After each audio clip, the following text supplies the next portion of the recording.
just drop one in for a second. Okay, so the thing with moving forward in our stances, be aware, especially as black belts, that you are not stepping in out too wide. So you're stepping out too wide. So, Kant George talks about with Zenkutarach, only one shoulder width, yeah? Too wide is probably, actually what he says is, sometimes it's better to be a little on the narrow side than on the wider side of the stance. Okay? So shoulder width, okay? Keep the shoulder square to the front. What some of you are doing as well is you're punching. For example, I'm punching here, and I'm leaning back at the same time. Try to straighten our backs, but in the way we're doing it, we're almost like punching and moving back at the same time. So we're almost doing two opposing things. Yeah? Punching but moving back, rather than coming forward with it, keeping your back straight, being here, rather than there.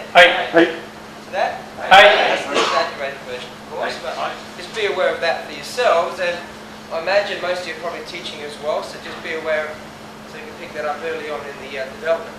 Okay. With reverse punch, again, making sure that it's all square, and we don't allow, especially here, you see this here, you don't allow this. Alright, and up. It goes out and up. Okay, to allow for more extension, but that's incorrect. It's going to be in here. You've got to feel a sense of, when you're doing your basics in your Kaiapoi, you've got to make sure, like here, we don't do this, do we? No.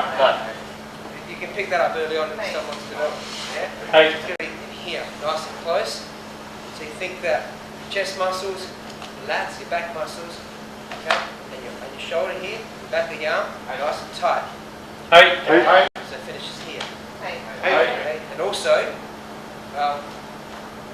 your bicep is right at the top of the arm. Okay, that should be almost pointing up in this direction. Not out in that direction. So just bring your arm out. You do it incorrectly by just rolling your arm so that your bicep is facing this way. That's what happens when you lift your shoulder. See that? Makes sense? And now, drop it down, twist it. So you feel that you're changing the physiology of your punch from up here by just bringing it in and just turning your biceps so it points not up, but as much upwards as it can be. Does that make sense? Alright? Just be aware of that when you're punching as well.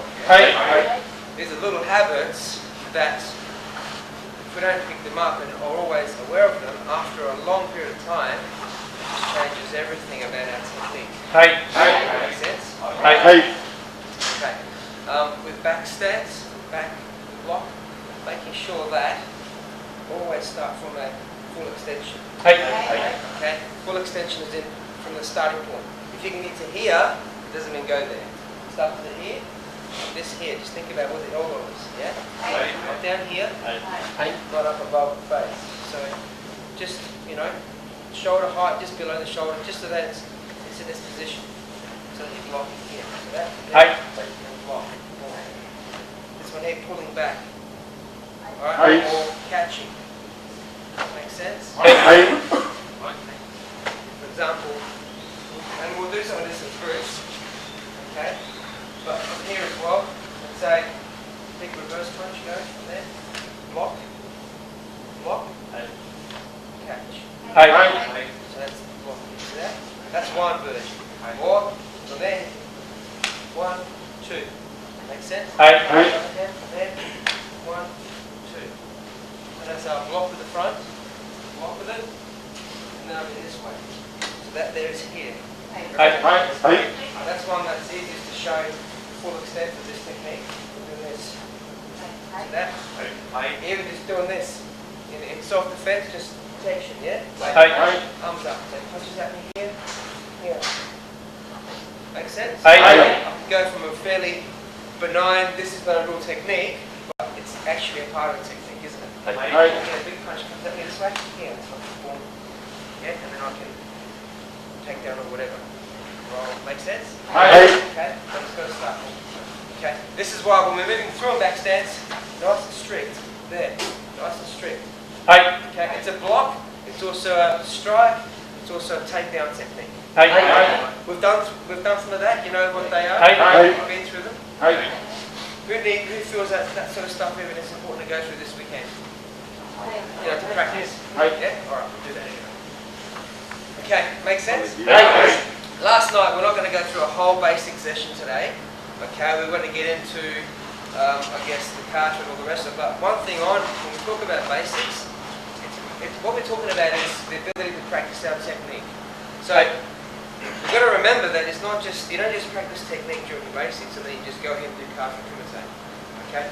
You're developing and enhancing your technique as you're refining your technique with anything you're doing in karate.